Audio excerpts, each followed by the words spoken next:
Welcome to this webinar, which is called Artificial Intelligence, a Global Phenomenon with Regional Variations. My name is Linda Bennett and I am the facilitator of the de Gruyter Brill webinars. And my colleague Annika is the person who manages behind the scenes. So I'll just ask Annika to say hello before she disappears. Hello, I'm Annika. I will be dealing a little bit in the background. So just a few housekeeping points. Lavinia, are you going to do those? Yes. Yeah. So all attendees will have their audio and video turned off. So if you do have any question, do look for the question mark box and you can type the questions into the chat and Annika will address to them after some of the presentations. And this whole session will be recorded. The PowerPoints and the recording will be sent to you after the session is over in an email format. If you have any questions that we don't have time to entertain or you do not have the chance to raise, you can directly email us as marketing-apac@thegruyterbrill.com and then we will direct it to the appropriate speakers after that. If you find that you have issues with your speakers or your audio listening in, please check the following and make sure they are at the default selections. All right, with that, I'll hand the floor over to Thank you. So just quickly before I hand back to Linda, so I will be in the background and help with any technical issues. So if you send chat messages and have questions, then I will be there to answer them and I will also file any questions at the end. Thank you, Annika. So this webinar is called Artificial Intelligence, a Global Phenomenon with Regional Variations, and we are extremely fortunate to have 3 speakers from 3 different continents, which is the most ambitious webinar we've ever had. And I would particularly like to thank Michael Levine Clark, who's the Dean of Libraries at Denver University in the USA, and Alexander Berg-Weiss, who works at the University of Munich, for respectively staying up quite late and getting up very early. Welcome also to Dr. Zim B, who is, well, he has such a wider range of titles that I won't read them all out now, but he works at Liverpool Jiao Tong University and he founded the library there. So what we're asking these speakers to do is to look at artificial intelligence from not just their perspective, but the way that it's used in their different countries. And thank you also to the audience, because I know that some of you have got up early or stayed up late to watch this. So thank you. And I'm going to start with Dr. Zim B, who is the Chief Officer of Data and Director of the Centre for Knowledge and Information at Jiao Tong Liverpool University. And he has responsibilities for 6 departments at the university: computing and IT, educational technology, the learning mall, university marketing and communications, the library and the museum. And when I first met him, he had just set up the library at the university from scratch. So Zin, would you like to start, please? Thank you.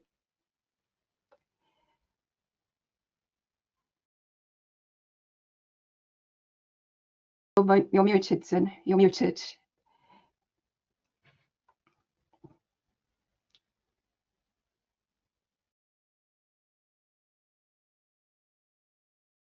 Still muted. Yeah. That's it. Yes, that's better. Now. Thank you. Yes. Okay. So it is okay that everybody can see the slides. Yes, thank you. I think so. Yeah, and thanks, Linda, and for having me for this webinar. And so truly, I have a lot of slides, but I'm trying my best to finish them within 20 minutes. So, and also I'm very glad to have the opportunity to learn from other experts from different regions and countries about their how they use AI in higher education. So please allow me use just very quickly to introduce my university. So that will build a foundation for you to better understand what we are doing now here. So Xi'an Jiaotong University is a joint venture university, which is that means they had been collaborated between Liverpool University in UK and the Xi'an Jiaotong University in China, and both universities are top universities worldwide. So we are truly an international university with only a history of 20 years, but now we started from 163 students in the very first year, and now we have more than 26,000 students on campus, and including another 3,000 studying with a 2+2 pathway in the UK. One thing I must mention that in our university we have people came from around more than, including faculty and students, from all over around 100 regions and countries, and we are welcoming students from all over the world to study with us for the undergraduate, postgraduate, and also PhD programs. So this is the stats data to show the student population and also the staff from for the current moment. And also we have around 16 or 17, to remember exactly, the schools or academy which are being operated in 2 campuses actually. One is in the Suzhou Industrial Park, and another is at Taitang City, which is very near to Shanghai. These are the pictures of our campus, which is quite modern and new.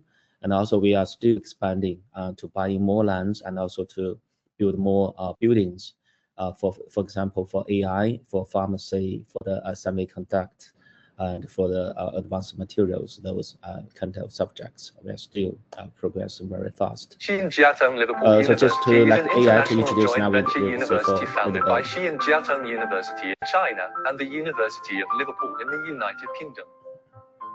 The university offers more than 100 degree programs in the fields of science, engineering, business, finance, architecture, urban planning, language, and culture. 苏州有着2500多年的历史，这里的古典园林美不胜收，被联合国教科文组织列为世界文化遗产。每一处景观都讲述着古老的中国故事，让人。Actually, we have seen 3 avatars. The first 2 actually created purely in digital, and the third one is actually our student. We created an avatar for her, and also in our university, this is a good example to show how we use AI. In our university, we use this to produce teaching materials, short videos to introduce the university, or to do some trainings, or to just to deliver some knowledge. And also it's very easy to just upload the slides to the platform, and also we produce a short video. And also you could to change the language according to any requirements. So that's a very quick example. Also, I would like to very quickly to cover some slides. Actually, these are slides I used for workshop, for the national workshop of Zambia in Africa in July, which is organized by UNESCO. So I was the one to deliver a presentation to them on how to make a policy on AI in 3 different levels in the international organizations for the nation and different regions, and also for institute. So I want to very quickly share this because I think it is really, really important for anyone working in the higher education to think about that. Because AI is not only here to provide us very strong and powerful functions, but also they have some negative effects as well. Just like here it said, to leverage the opportunities and also to address the risks is both important for the universities. People use different approaches. Independent just give a rather independent policy, or just integrated them with their existing ones, for example, with ICT, or just to talk about in a very specific theme or topic in different regions, as you can see from here. And also there are many challenges and also some concerns. I think I also attended an international conference in Shanghai last Wednesday, and scholars from all over the world are talking about AI, and the people do really concern now how to properly use AI in education. For example, there's a session named AI empowers education, but someone say no, it should be that people use AI to empower education, to emphasize the human being's role in the whole ecosystem, not only just to say okay, AI is going to there to replace people. That's something. So so I myself will focus on the roles in our university. My role is to promote AI and provide technology of AI, and also to promote the AI use in the learning, teaching, research, and also operation, and also services. So also I collect many cases from my colleagues to say what is the best way to use it, and how does it work. It is really help the students to learn there are some negative sides or dark side of AI, something like that. So so data and privacy and openness, curriculum innovation, and financial support are quite often now being talking about in this field of subject for the better people in higher education. Recommendations, I'm now going to read them one by one. I could share these slides later on to the audience of this webinar. So the key point is, I think the university or even a nation should consider very system-wide way in the approach to design and draft the policies or the framework to guide people about how to properly to use AI, and also there's a master plans for using in education. Okay. Pros and cons, I have mentioned that already. If you actually, at least in China, so we can, for me personally, when I just, there are many social media apps, and very easily you could see some videos recorded by, I think it should by students, about their professors has been driven mad when they say their students are using AI in the classroom. So sometimes it seems really, I don't know how to say that, a little bit, I need people to think about that, right? So for people in different generations, and also this is truly a challenge to our academic integrity, and also a challenge for the people when they try to teach the young generations who are already very used to the new technologies. So for the university, I would recommend use this framework to consider the elements in three category, which is governance, and also mentioned that in the overall vision about how to guide people to use AI, and also in the level of operations. For example, to train people, to help them to learn how to use, and also to develop and maintain infrastructure of AI, the technology, the computing power, and also to make sure it is equal for everybody to have access to AI. And also to review and recommend AI implementation to improve the operation practices. And for pedagogy, academic integrity, and how to access people's work, students' work, is now a very important issue to look into.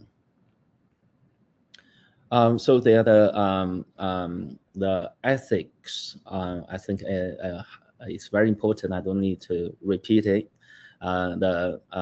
Also mentioned just now to the benefits, non-malefits, autonomy, justice, accessibility. Those are some very important principles to consider. The keywords here also relates to the ethics of using AI. So based on that, so why I spent a few minutes on that, because actually if you would like to know what's happening in China, I think our university is one of the pioneers who are using AI. Actually, we started from 3 years ago, just after ChatGPT has been released in the December of 2022. In the spring of 2023, we developed, actually I and my team, we developed a portal to integrate all the available large language models into together and always with very powerful computing platform, and provided that to our faculty and students for free to use. And so in 2023, in our university, it's very widely used in terms of AI in the learning and teaching. In 2024, most of our modules or courses in our university used to call the module. We have AI embedded or integrated as AI tutor. And also I keep to follow the results, and also the faculty in our business school told me that 3 of their modules who heavily use AI tutor actually from the final examination score, there were 3 modules show very dramatic decrease.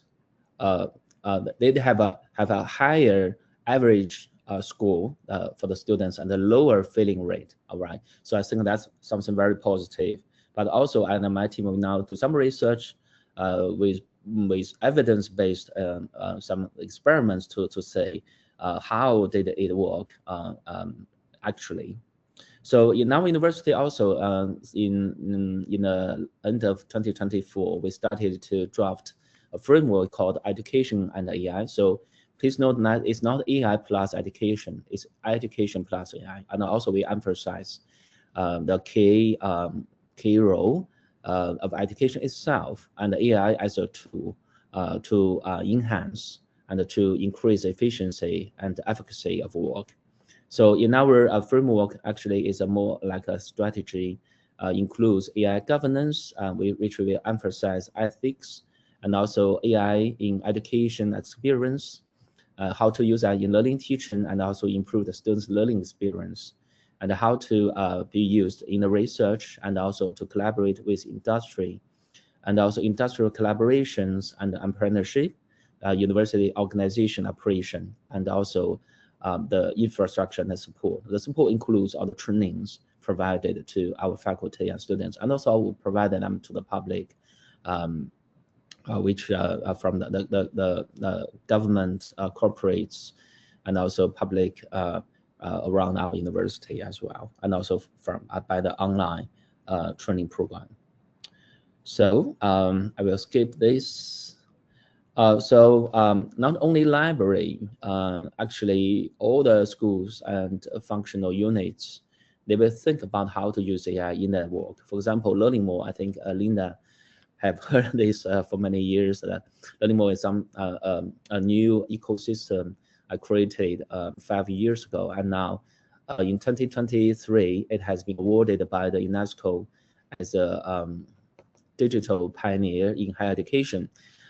So as you can see now, we are not only use a large language model in China, starting from last year, from 2024, we started to use something we call agent to make something happen, and actually to draft or to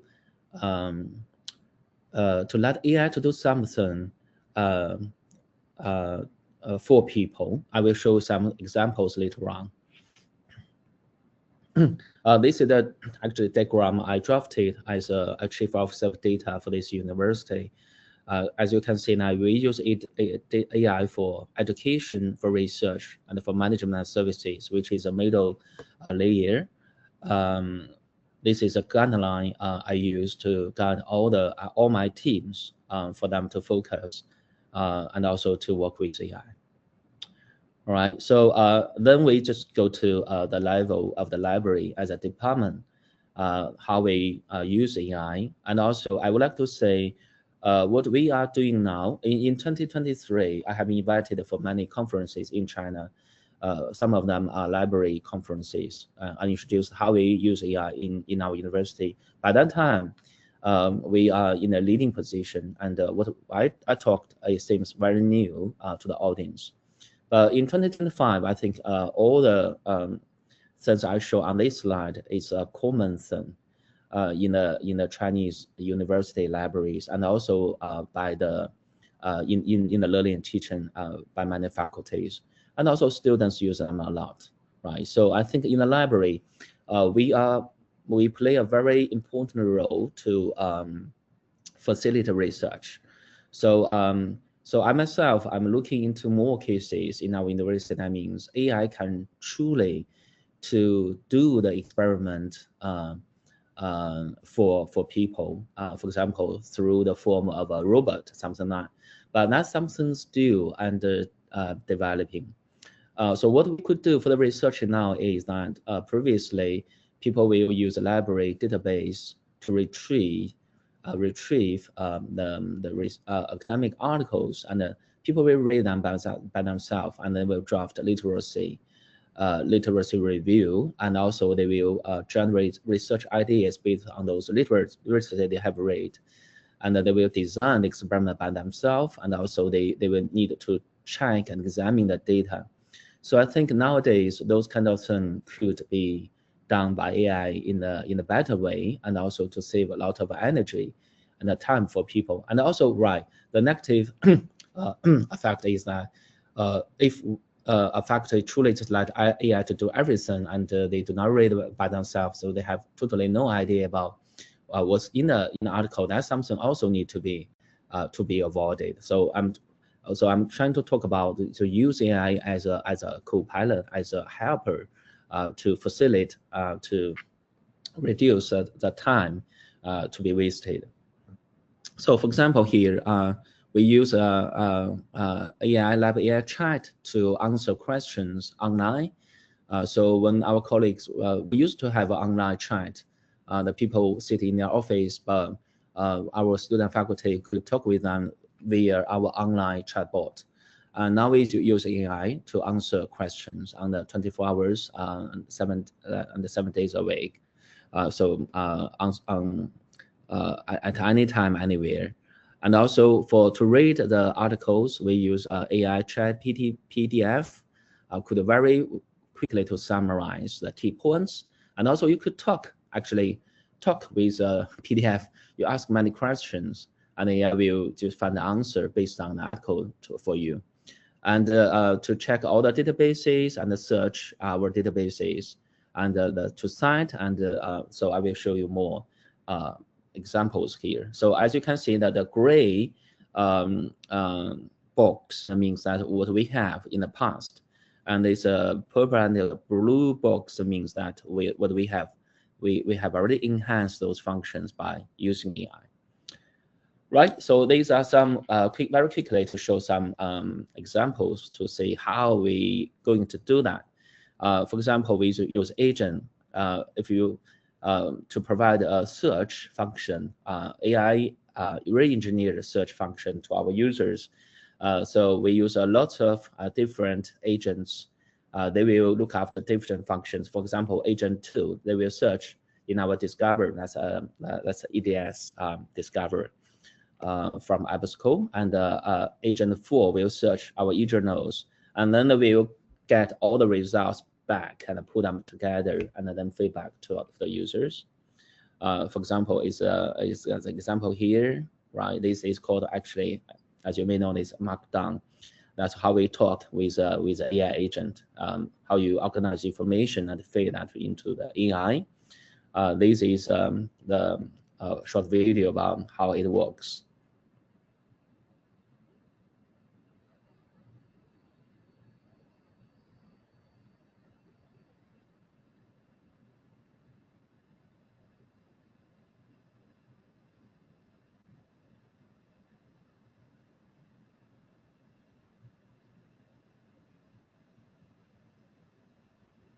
Okay, so generally librarians will be asked quite often about how to properly to cite a the reference style.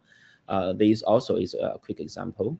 This is what we have, what we received from our user, and this is the logic we to provide, to train, and to how to say that, to provide to our users. And then also is an example how we use agent to do that.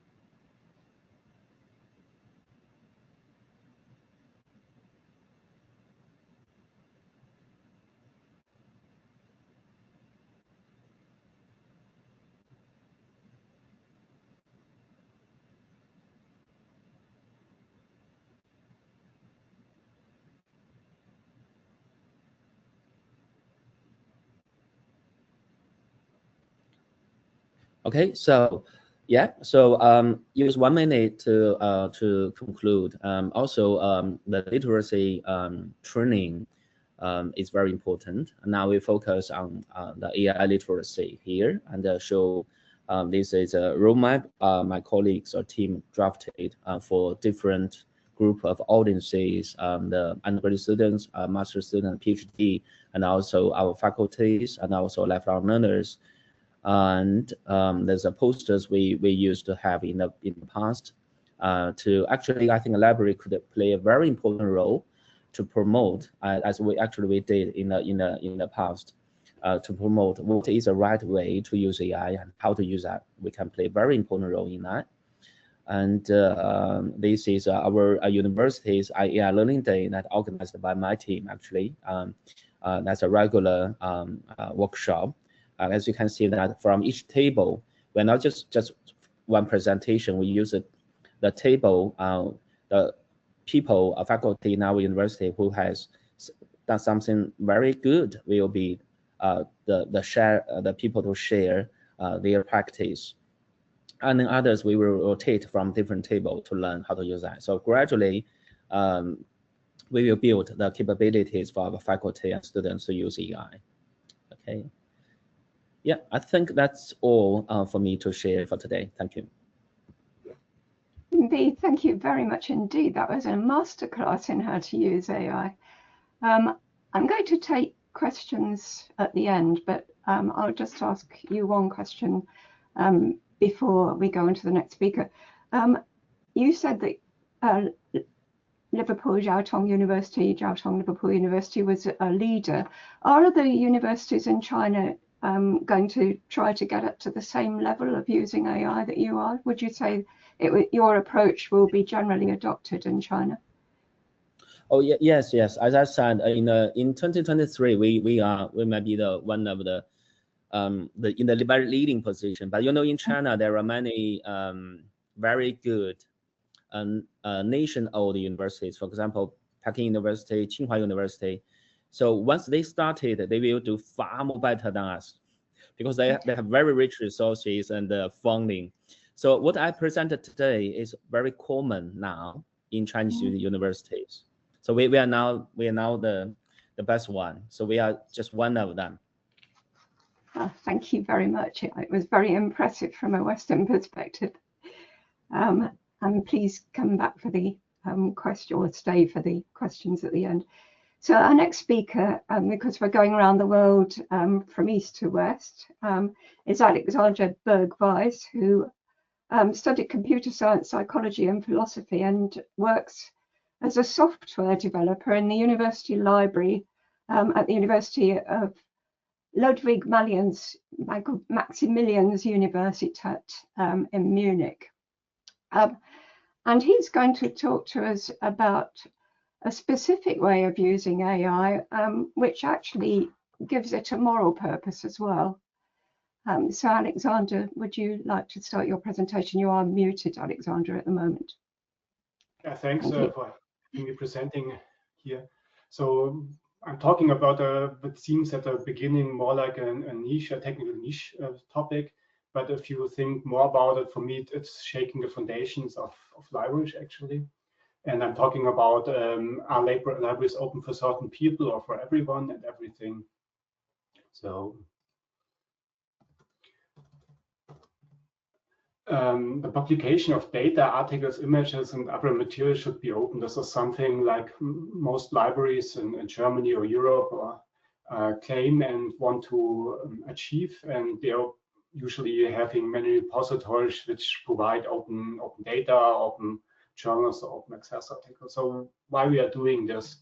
Actually, it's because we believe that open access has some benefits, like it gives more exposure for your work, or gives you higher citation rates, or can influence policy or something like that.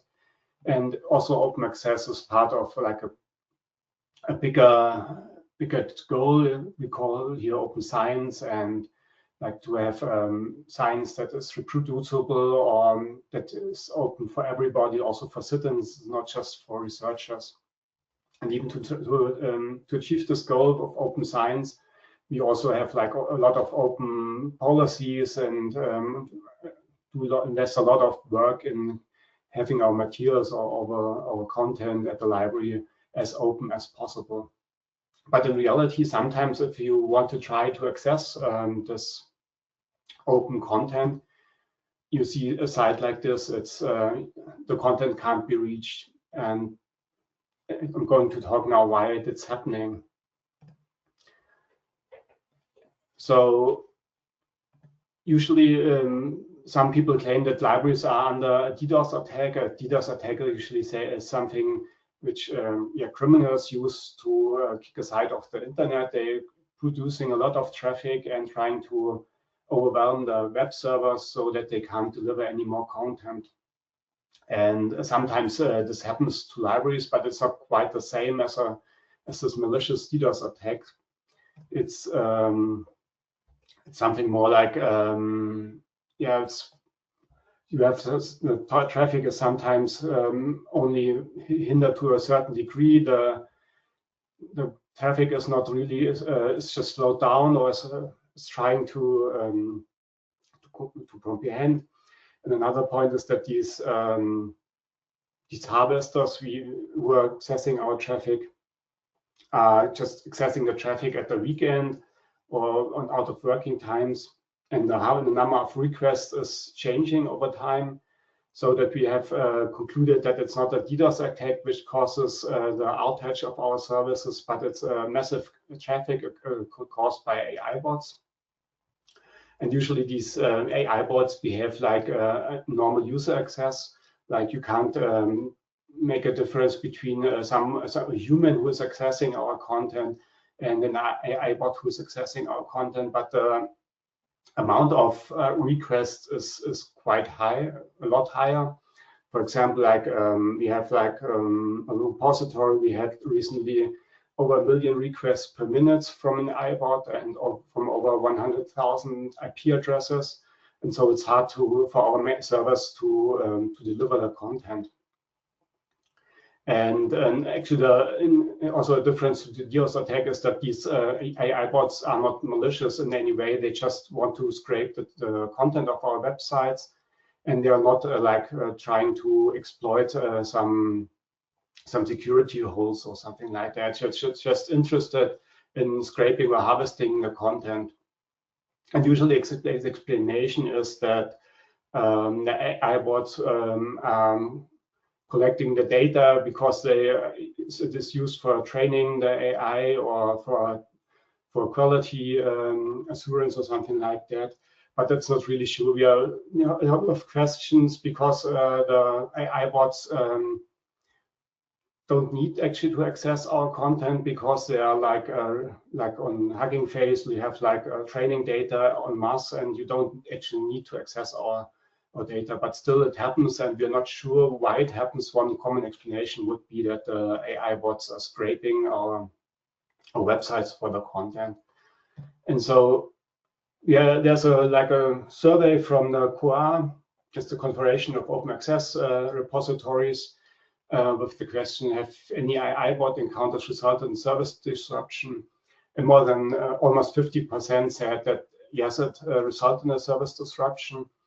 About 15% said no, and 5% said I didn't know. And actually, I think there are a lot more because it took a long time for us to realize that our web servers, our content is not available all the time, actually, because we didn't monitor it so closely. And mostly the outages we had were during the weekends or during non-office times. So we didn't have that many users on our servers that could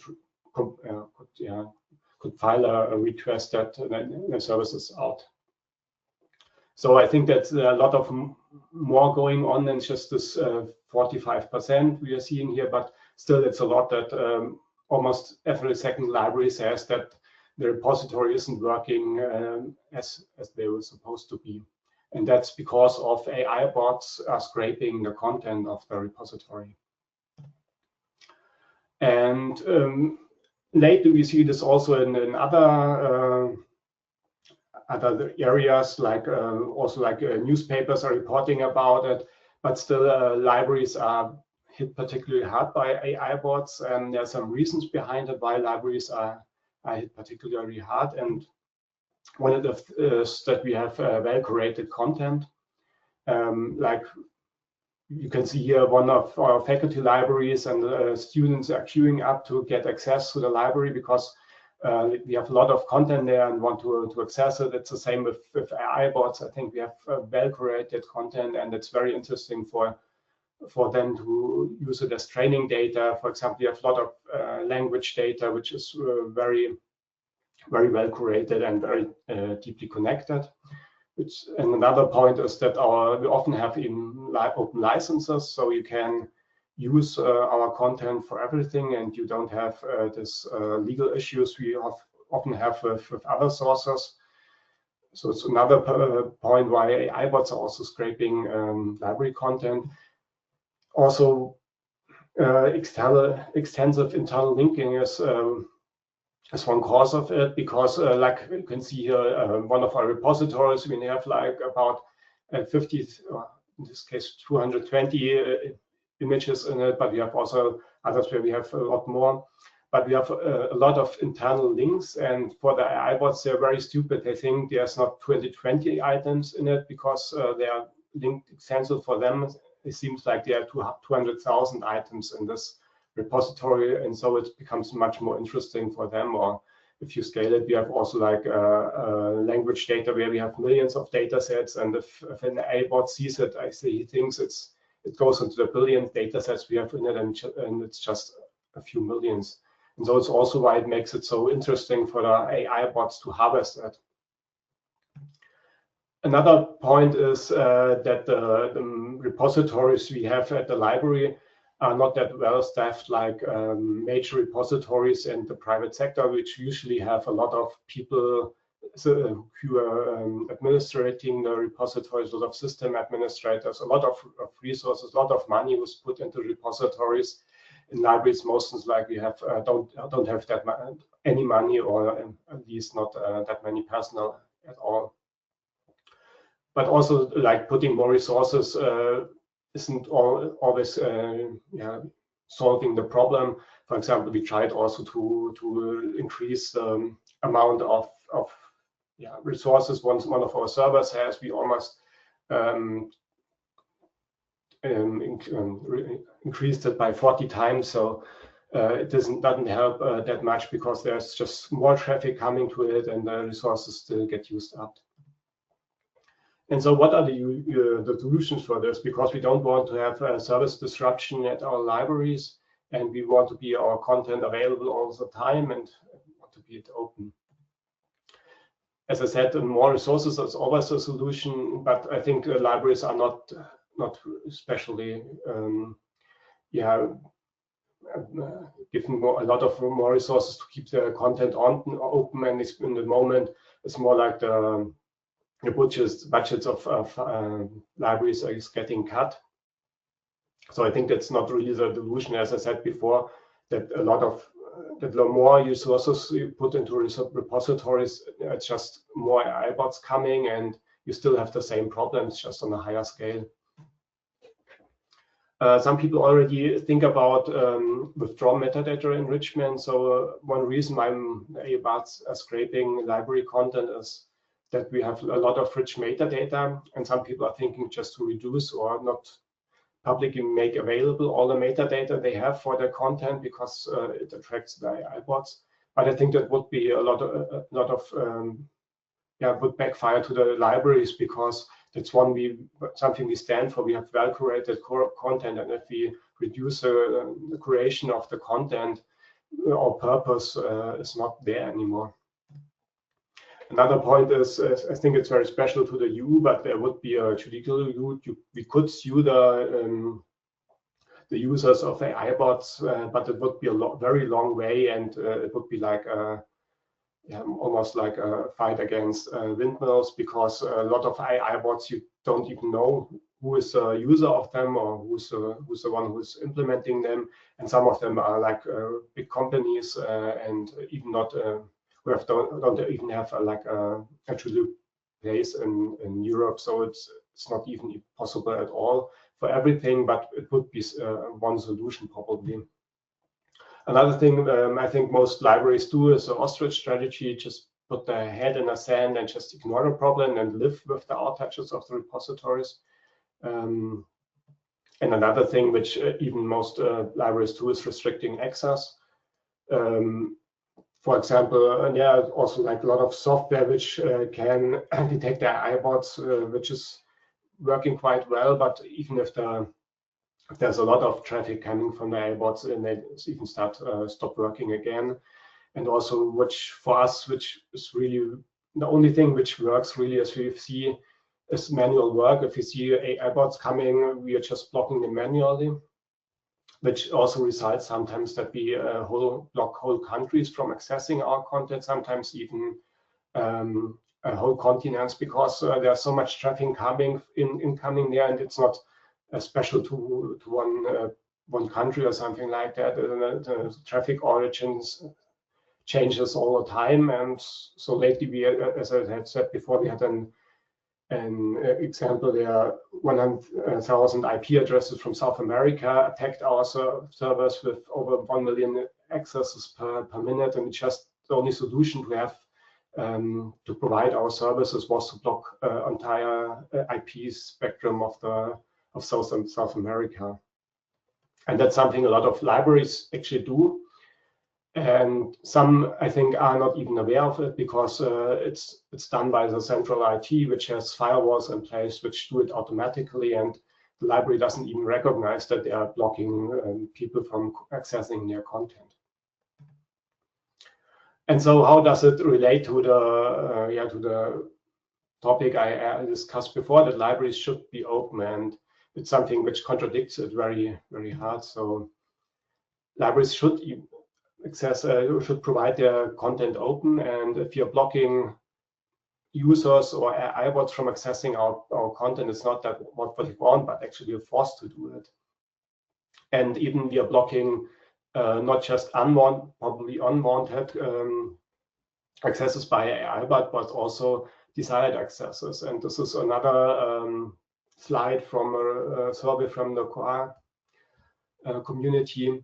And almost more than 1/3 of the attendees said that they are blocking access to their repositories by, here is called friendly services. So it's meant by blocked services we want to have, like we block traffic, or we block access, we block users that we want to have in our repositories. And I think that's very concerning, because it's not just a few percentage or a few users, it's quite a lot. And so the question becomes, how open do we want libraries to be? Because as we see, we can't be 100% open, because we don't have the technical resources to be 100% open.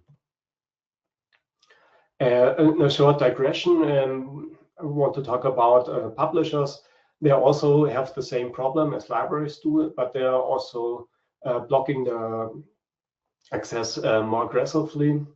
But they also have different measures to disseminate their content, and they are much more professional in this than libraries. They usually have contracts with, for example, AI developers to give them their content, not by harvesting, but just by data transfer, which mitigates some of the problems we have here. But also, it's not just something libraries do. Like we have publishers who claim that the articles we publish with them is open access, and you can't access them sometimes. So because the content is blocked, or the traffic is blocked, and that's also a problem that we pay for open access, but we don't get it from publishers.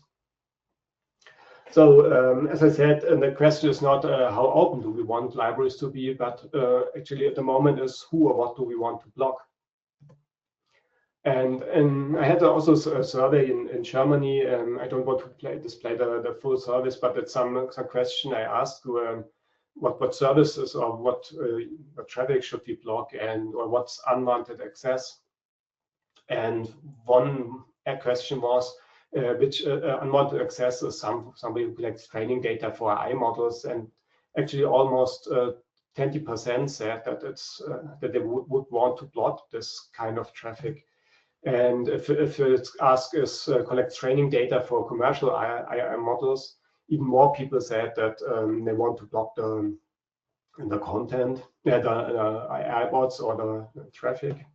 And some also said that completely block traffic block performed by machines should be completely blocked. You see sometimes that there's like Cloudflare or something like you have a checkbox you have to check in, and it's usually meant that only humans should access these repositories. And last thing, which is the most common denominator, that you block traffic that blocks or reduces the service quality is blocked. And this is something like in the survey, like 100% of the librarians said we should block requests that result in a reduction of service quality. But I think that libraries have not the best word in it. It's about the authors and what do the authors want. And I'm here quoting like Dave Hansen. He's the CEO of Authors Alliance. It's one of the biggest alliance of authors in North America. And to the question, what do scholarly authors wish to avoid? He said that libraries or should not do hide behind paywalls and exclusive license deals that will not prevent use of your work for training, and go along with efforts to strip researchers of their rights to use computational tools in their work through contracts and licenses. So to rephrase it, authors want unrestricted access by everyone and everything to their publications. And so that's not what actual libraries are providing. And it's against the wishes of authors, but also has other different negative effects on library. If libraries still continue to block traffic to their sites when they want to be open access, open. Actually, the content, in my opinion, will drift from the library repositories to other repositories, which are maintained by a bigger staff and have more resources to facilitate more AI bot harvesting measures. And also the content will drift also to publishers who also have like a better infrastructure, and that's really bad for libraries, and also doesn't or contradicts the topic of open science. And another point I'm making, which is I think the biggest point in it, is that it's erosion of trust. Like one of the biggest sale point for our services, library services, that the scientists have a lot of trust in our library. And if we claim that we are a facilitator of open science and our repositories are open and the journals we are open access, and then they are trying to access it and they are not accessible, and they get an error when they're accessing it, or when they are trying to harvest them and they can't harvest them because we are blocking different certain traffic to our sites, then they will lose trust in our services. So libraries have to have services that are available all the time when they claim they should be available for all the time. And also, if they claim that they want to be open, they have to be open. Also, the technical infrastructure has to be that empowered that they can achieve this goal. And so that I think it's for me it's a main concern that actually libraries are claiming that they want to be open, but actually don't have the resources to be open. So that's a good discussion we have to have with politics and other institutions, how we can guarantee that when we claim we are open, that we are really open, and we can also provide the openness. And that actually comes to me down to the question, what is the library meant to be? Sometimes I believe that that what you had talked about earlier, that libraries are a facilitator of open science. I sometimes see that already in danger because of some developments like AI bots who make it really hard to achieve this. And so that's practically what I was going to talk about. And thanks for listening. A huge thanks for that, Alexandra. It was a very interesting perspective indeed, and I could see Michael agreeing with many of the things that you said. In the middle to long term, is there a technological solution to this problem, do you think, or can there be a technological solution to it? As a computer specialist, do you think that could be developed? Yeah, I'm not so sure. I think it could be there could be like services like you have like this commercial service like Cloudflare who provides something like that. I think it could be better, but I think it's also like the game whack-a-mole. Like we have so much traffic and you have to react to it. And I think you're always the person who has to react and not active. So I think there's not a real solution. The real solution would be that the users of AI bots would acknowledge like something like robots.txt. It's a document where you specify what's allowed with your repositories, but it usually gets ignored. So I think it's something like there would be some kind of agreements in the internet that they use the repositories or library in the way it's meant to be used. But I think it's not possible. And there's like a lot of big players who scrape millions of data sets and just don't even know what they're scraping. So I think it's not. There will be no solution. No solution probably will be that the libraries try to better their services, but I think there will always be outages in the future. Even more the more capable the AIs will become in the future. Well, and I think what I thought about is maybe that sometimes the openness of libraries is actually in danger for me if this continues. Thank you very much indeed. And as I said, that was fascinating, and please stay for some questions. So now we go on to Michael Levine-Clark, who, as I said before, is the Dean of the University of Denver Libraries. And when I first met him, he was the assistant dean. I think just a small interesting snippet of information. Michael and I actually met in Beijing 12 years ago. Michael, did you realize it was as long ago as that? Didn't realize it was that long ago. And Michael is internationally known for giving presentations about all aspects of librarianship. So we're very lucky to have him today, and I'm very grateful indeed for him staying up, as I said before. So Michael, would you like to continue? Yeah, I would. Thank you, Linda. And for whatever reason, we weren't able to make my share work. So Annika is going to be advancing my slides. So bear with us. Hopefully that'll go just fine. So I'm the director of an academic library, and I'm not an expert in really any sense on artificial intelligence. Obviously, I've learned quite a bit over the last several years and have been paying a lot of attention. But what I'm really going to try to do today is try to pull together the conversations that I've been having with library director colleagues and with librarians in my own library over the last several years at library conferences in the U.S., at publisher and vendor advisory board meetings, at consortium board meetings, and so on, and really try to give a sense of what I think is going on in the U.S. Next.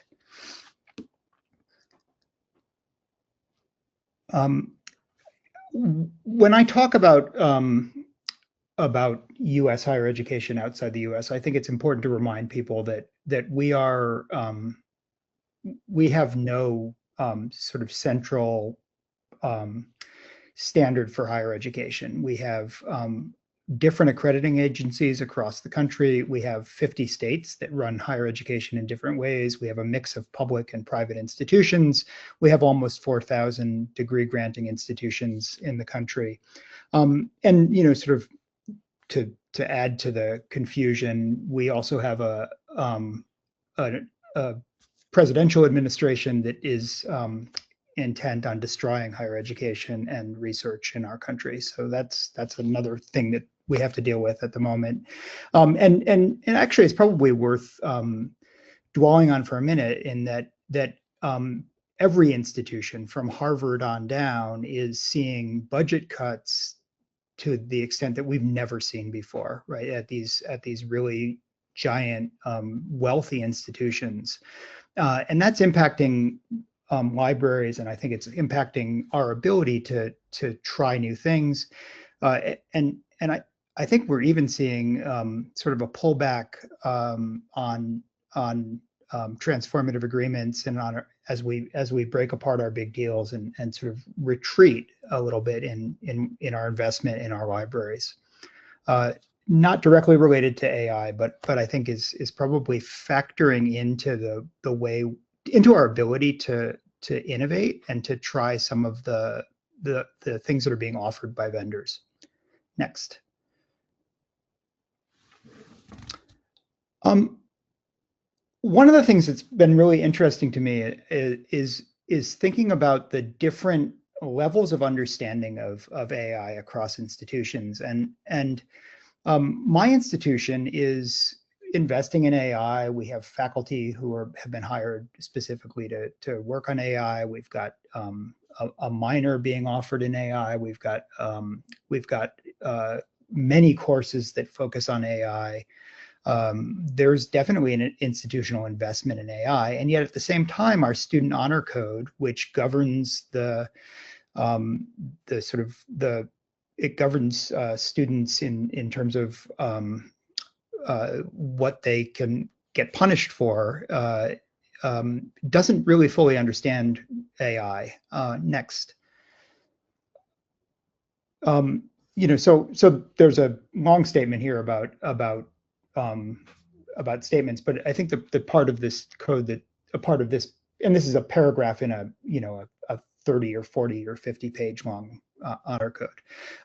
But it says, unless expressly permitted by the faculty members, students must not use artificial intelligence to create all or any portion of a student's academic work. And I'm not sure that that's possible, right? And I'm not sure that a faculty member can understand to what extent AI has been used somewhere along the way in that assignment. And so that's a concern. Next. I've got another honor code here, and I think we can go next on this one too. Oops. Oh, I guess what I did is I accidentally deleted the one, but let's not worry about it. Another honor code that basically said the same thing, and a lot of the honor codes that I've looked at say some variation of, unless your professor tells you can use AI, you can be punished by the honor code for using it. And in most cases, there's a requirement that you sort of acknowledge that you've used it if the professor wants you to. But I would posit that it's not really possible at this point to avoid using AI. Every single one of us has probably used AI at some point today. We use it in Google. We use it in Word. When it's correcting our grammar. We are increasingly investing in library resources that have AI integrated into them, and yet we have these codes that potentially punish students for using it. So do we need better definitions, or do we need to be thinking about this a little more holistically across the institution? Next. One thing that I think is really interesting is the concept of AI literacy, and if you haven't seen this, Leo Lowe, who's the outgoing president of the Association of College and Research Libraries, ACRL, and has just recently been appointed as the Dean of Libraries at the University of Virginia, has an article on AI literacy, which he defines as the ability to understand, use, and think critically about AI technologies and their impact on society's ethics and everyday life. Next. He goes on to say that for library staff specifically, AI literacy is essential in two ways. One is making sure that we can equip our staff to have the knowledge and the skills necessary to responsibly integrate AI into the work of the library. And then also community engagement, empowering librarians to educate our students and our faculty about AI, sort of the ethical issues of AI and how it works. And I think this is really important, right? That we need to embrace this as a library role. I think it's a particularly important role for libraries, and it's really a natural extension of information literacy. Next. Another thing that just recently came out that I haven't had a chance to do more than skim is a new document on AI competencies for academic library workers, which was put out also by the Association of College and Research Libraries, ACRL. Next. So this document identifies 4 broad areas of AI competencies, sort of ethical considerations that we need to understand about using AI, and there are many ethical considerations to think about that we also need to be thinking about making sure that librarians have a knowledge and an understanding of what AI means and what the different technologies are. We need to have the ability to evaluate tools, and we need to have a sense of how to understand them and use them. This is a very brief summary of a 20-page document, but there's a lot more in here, and I think one of the things that's really important and thoughtful about this competencies document is that it brings in sort of library values and articulates some of the challenges that AI presents to library values. Next. I have big concerns about AI, and these are sort of the main challenges that I think, or some of the things that come up most in the conversations that I've been part of with other library deans and directors in the U.S. And I should add Canada in as well. A lot of the meetings involve Canadian librarians as well. So there's obviously concerns about environmental impact, and my daughter is not a librarian. She's 25, but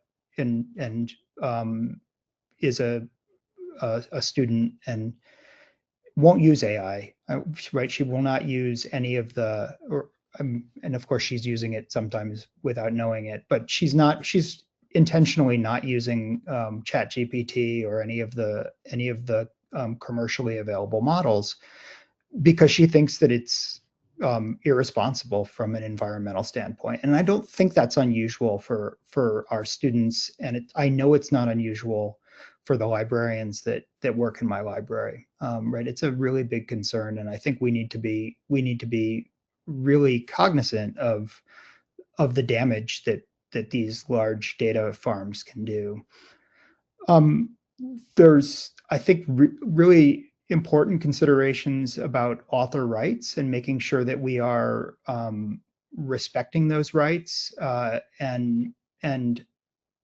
also not preventing authors from using AI in ways that they might want to, right? So authors, when they become researchers, need to be able to use these tools as well. But I think we need to be thinking really carefully about how we protect the rights of authors. I think there's a potential loss of critical thinking skills if we have students who grow up relying on AI tools to create shortcuts in some ways to doing the work that they need to do. And I don't think that they shouldn't use AI. I think that we need to be thinking through how we can help them use AI responsibly, and how we can teach with it in ways that help them become better students while understanding the sort of implications of AI. Next. There are, I think, really big opportunities for libraries in AI as well, right? While there are some concerns, one is that there are some really clear examples already out there of ways that we're going to improve workflows. I'm particularly excited about metadata generation. I think there's also some really interesting ideas out there about how it can be used to better inform acquisitions workflows as well. There's an opportunity to accelerate discovery, so finding information faster because of connections that AI makes that we wouldn't necessarily make and that traditional search engines wouldn't make.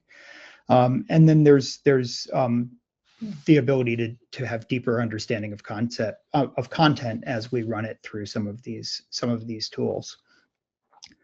Next.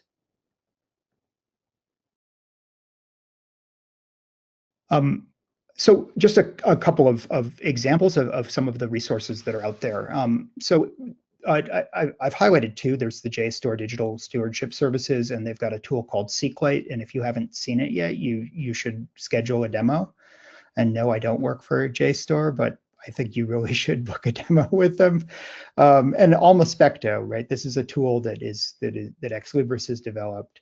The JSTOR tool, you can load digital objects, so you could load PDFs or JPEGs or Word documents, and it will, and you can load hundreds of them at a time, and it will generate metadata for them on the fly, and it's pretty remarkable, and it does what would take humans weeks or maybe longer, and I think has the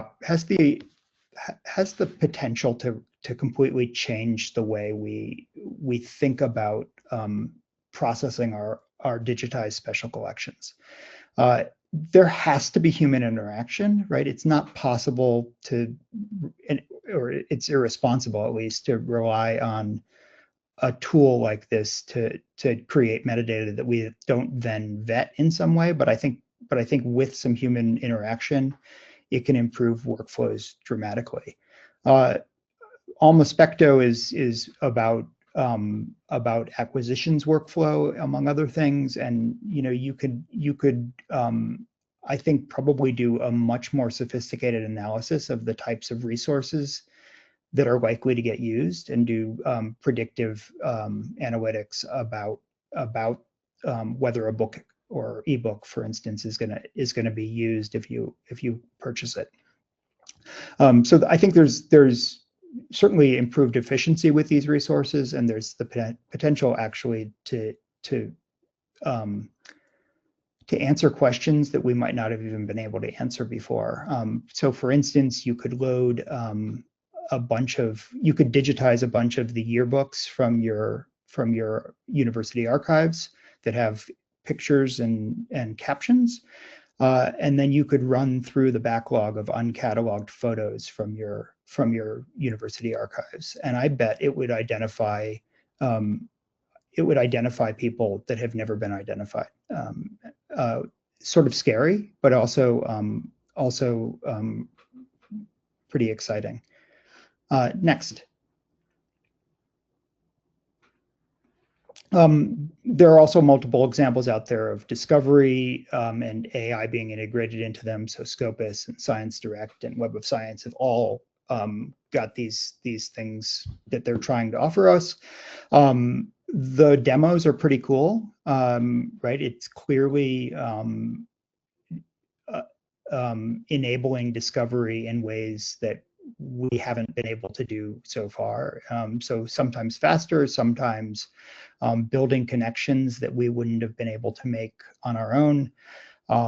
There's the potential for better context-specific searching. So searching where it understands that you're an undergraduate history major versus a faculty member in the sciences, and returning results accordingly. Every time I talk to one of these vendors, I stress that libraries can't afford extra costs for these. We cannot buy sort of an upgraded version, an AI upgraded version of all of these tools. And we're also going to we're going to begin to expect that we have these, and that every one of our vendor and publisher provided discovery platforms has some sort of AI capability, and therefore I think the idea that we're going to be paying more for them is unrealistic. Also, really crucially, we need to be able to opt out, because as long as our professors are telling our students that in some cases they can't use AI, we need to make it possible for students not to use AI, right? So being able to opt out is really important. And being able to opt out at the user level, not at the institutional level. Next.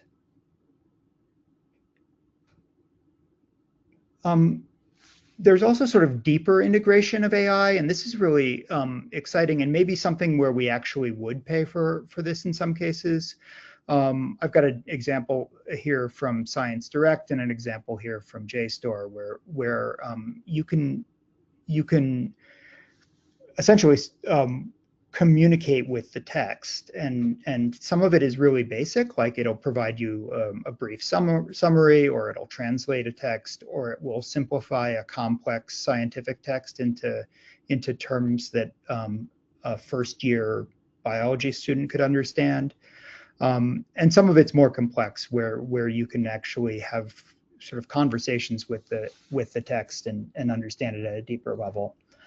Just like with the discovery tools, there's a concern here about the cost, and there's a need to be able to opt out.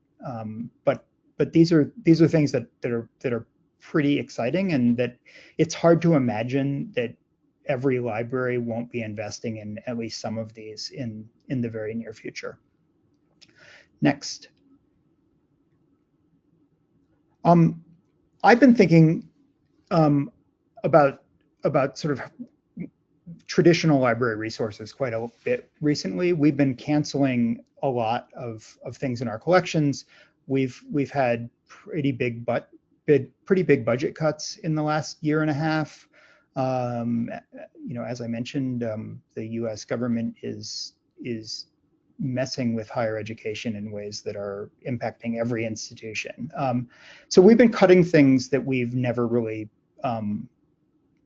thought about cutting before, and I've been thinking a lot about the fact that reference sources, reference sources are not being used in the way they used to be used anyway. The librarians that grew up with traditional reference sources are mostly retired or retiring, and the newer reference librarians don't use these sources anyway.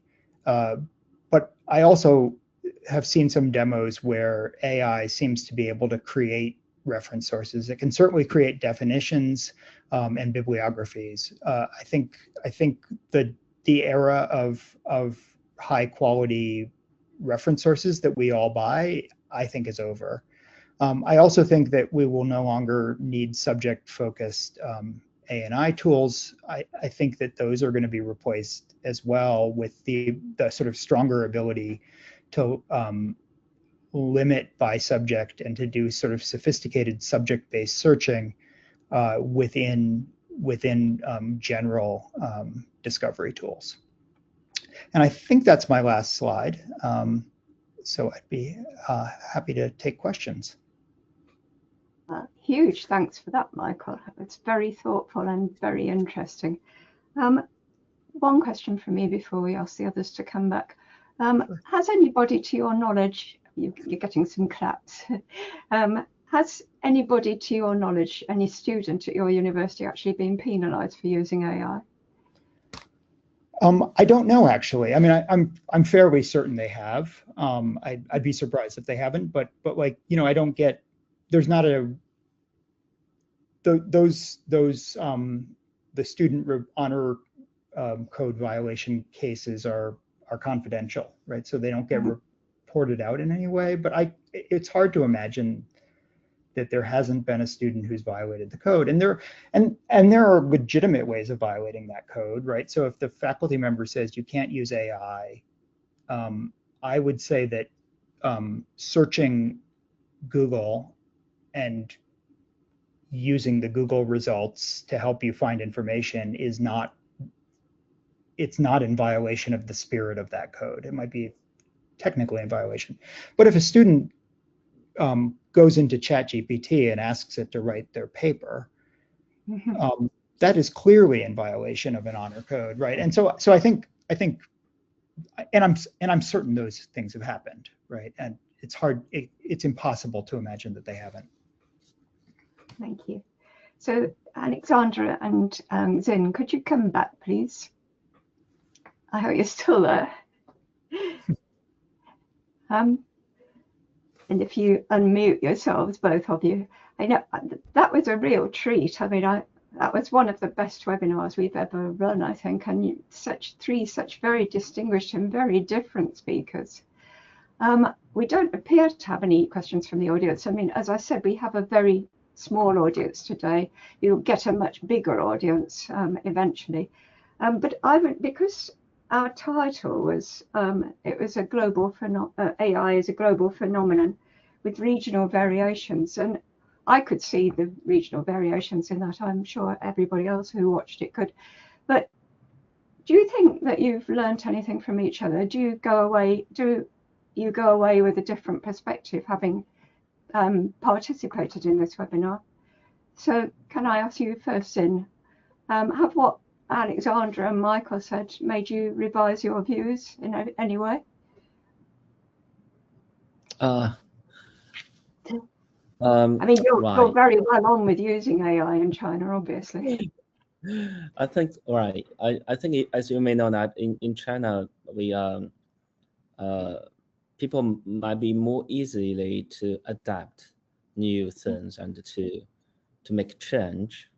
So I could feel that from European, from USA, people might more focus on the integrity, right? More strict rules.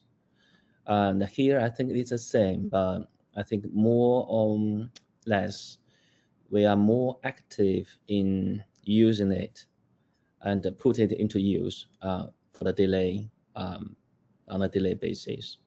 Yeah. Thank you.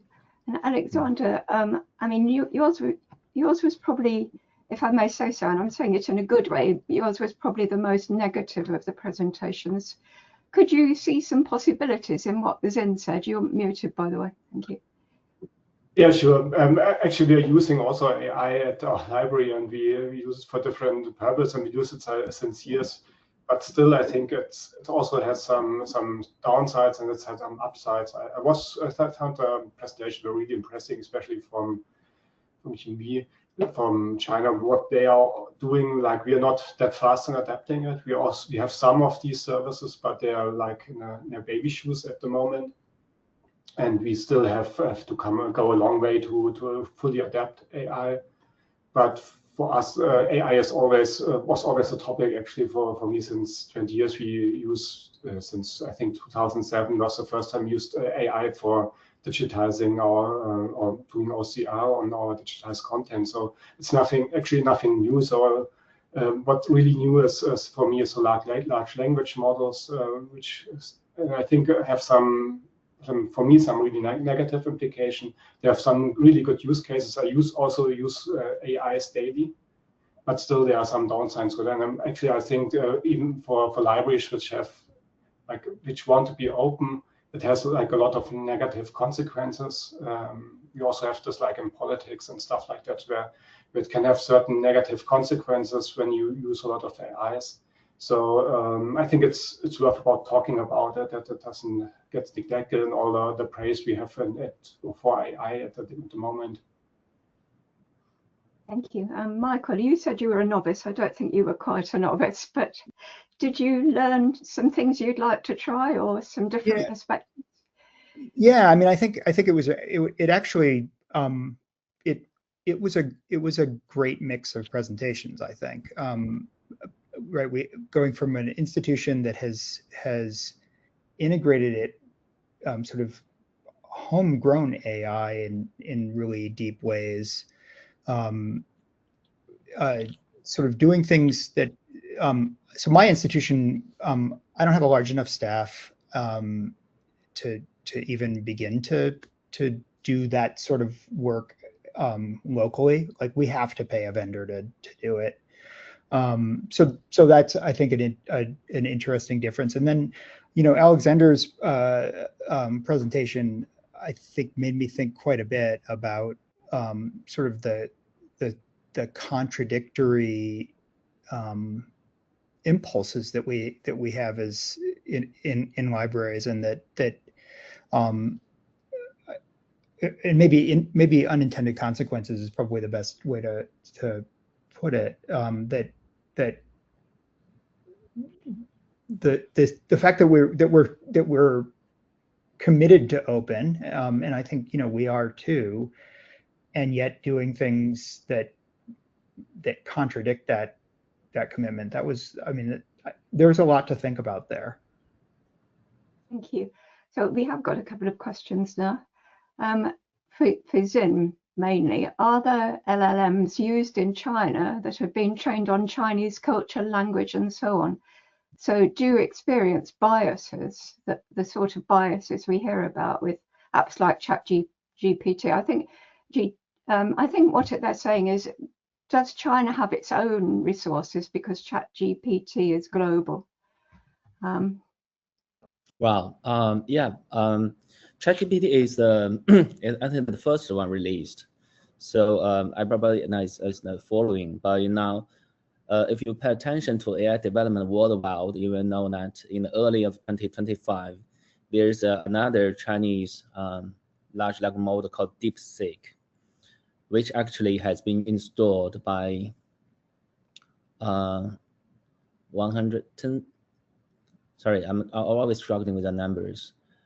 Reached to 100 million installation within 1 week. So that's DeepSeek, and also from Alibaba, if you know, it's a Chinese company. They developed their own. It's called QWEN. In Chinese, it's called Qianwen. Actually, those big name tech company in China have their own models, but the most two successful one are Qianwen and also the DeepSeek. So in our strategy, in our university, we do not choose for our faculty and students. We just integrate every available models into our platform.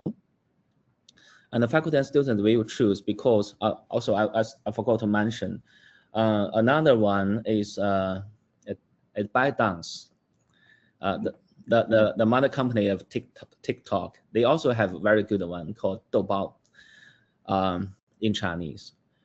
So those app, I think, already very popular in the people's mobile already. Some faculty students, they might use several different apps, AI apps. For example, I will give you a scenario, right? If you to take some sightseeing, usually we will pay to have someone local to introduce everything to you, the tourist guide. But now it's very common in young people in China that they just talk with Doubao or DeepSeek, say, tell me about this.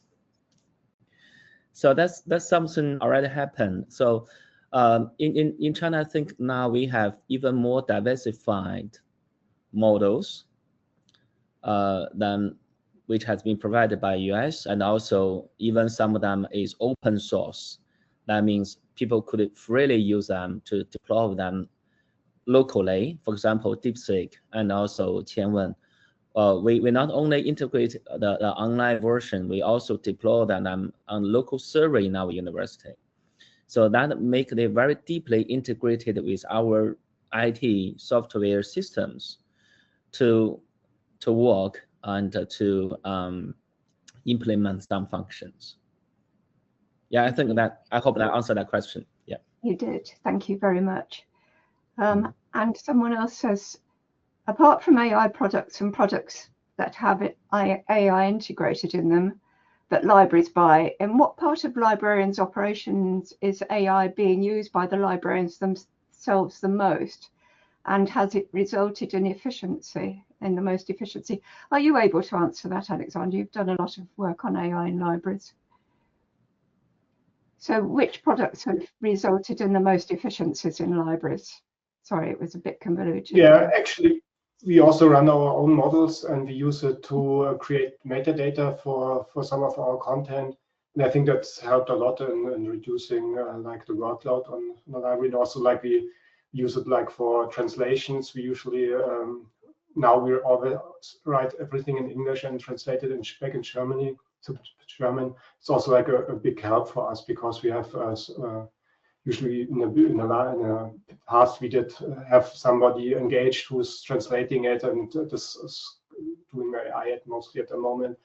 And also we use it also. We have a chat at the moment who's answering questions and stuff like that. So in certain ways it has helped us a lot.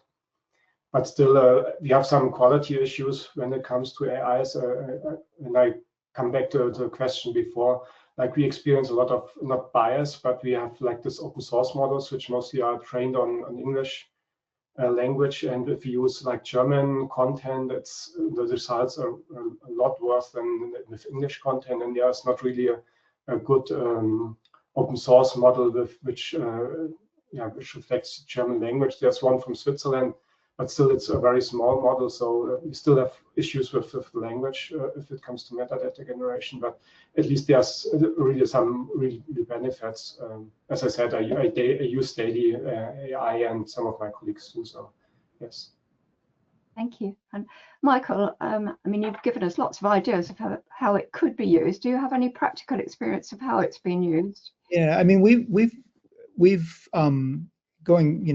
going back, I don't know how many years, but certainly before this sort of AI boom of the last several years, we were doing quite a bit of work with using AI to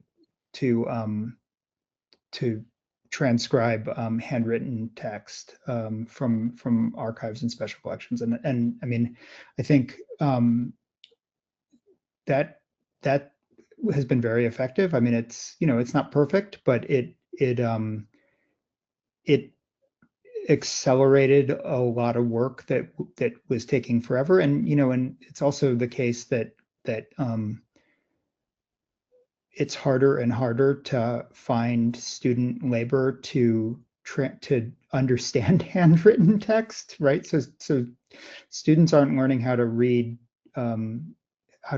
cursive, and therefore they're not able to come in and help in the archives. And that's sort of the right. That's at universities, that's the labor pool that does that sort of work. So we've been able to use transcription software to do work that has become harder to do over the last couple of decades. Thank you.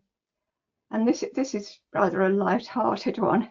If we use AI to improve the language of the contents of the library instructions, will that be a violation of integrity? Cindy, would you like to answer that? Wow. Right. So I remember Michael mentioned people use, for example, the search engine, something like that.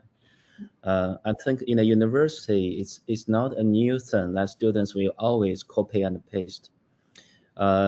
So 10 years ago, even 20 years ago, when we have internet, we have a similar worry about people addicted to internet or just to the plagiarism thing. So this time, I think that AI is more convenient to produce content, because that's why they call it generative AI, right? Because they generate things. So I think the key point here is the people will do their work by using AI to help to reduce some unnecessary things, right? If they so that's why the focus now is we are trying to train the AI to produce things in a very accurate way. So if it is that case, I think we could use AI for any purpose of doing our work. But the serious topic is for education, because it's truly people will worry if students, they do not think, they do not learn. So that will be very dangerous, right? So I think that's, but even without AI, students still will probably do not think and do not learn. They just want to pass examination. So I think that's similar, right? But only we need to work out, and also we need to find to have more research, evidence research, to help us to better adapt to this new technology. Okay. Thank you very much. And we are more or less out of time, but I'm going to read this one out to you. From a librarian based in Perth, Australia, who says, "Thank you very much indeed. I feel very privileged to have heard from all of you." So I think we all think that, and it's the most eloquent way I can thank you again. So huge thanks to you for 3 masterclasses and for your different perspectives, which and thank you to the audience as well, to the small audience, and thank you to the much larger audience that will be watching this webinar eventually. I should just mention that de Gruyter Brill is at present running a questionnaire on AI, on how AI is used in libraries, and if you would like details of it, there are details on the de Gruyter website and on the Golden Leaf website, and Annika and I can also send the details to anyone who has registered for this webinar. So if you'd like to contribute to that, we'd be very grateful. So huge thanks to everybody, and I hope that Michael, you get a good night's sleep, and that Alexander, your day isn't too long now, and that Zimbi, the rest of your day goes well. Thank you very much. Thank you. Thank you. Thank you. Bye.